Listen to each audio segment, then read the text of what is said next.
Bonjour Sani. Bonjour tout le monde.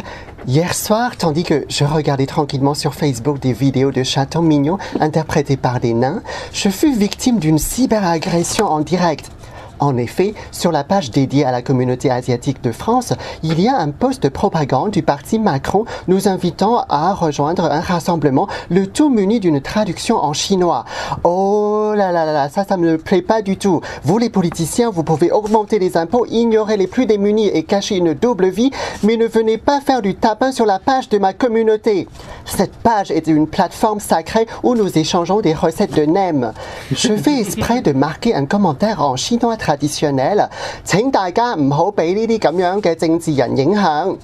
Attention, ne vous laissez pas manipuler par n'importe quel politicien qui, à 2 jours des élections, revendique un lien de parenté avec Bruce Lee. Quasi immédiatement, j'ai eu droit à un commentaire publicitaire d'une militante, plus l'avertissement de l'administrateur de la page, comme quoi on ne s'exprime pas en chinois sur la page accueillant des Chinois de France. Sa réaction aurait été plus favorable si j'avais proclamé être comme son candidat grand ami de la banque Rothschild.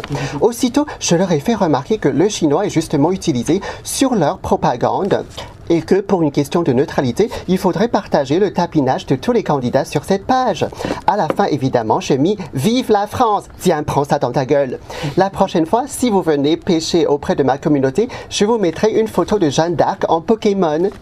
Je vote pour le bien d'un ensemble, d'un projet bénéfique pour nous tous. Autrement, je choisirais simplement un candidat fan de Jackie Chan, pro-polygamie et défenseur des tétons asymétriques. On ne peut pas voter égoïste, oh non! Ah, attendez. Si selon les sondages actuels, 4 candidats divisent le pays, ça veut dire que la victoire de mon favori accablerait 3/4 de la population française. Mais comment peut-on par conviction personnelle blesser le sentiment de tant d'autres? Je voudrais ici lancer un appel à la générosité. Ne militez plus pour le candidat qui vous convainc. Soyez capable de vous réjouir de la victoire et du bonheur des autres.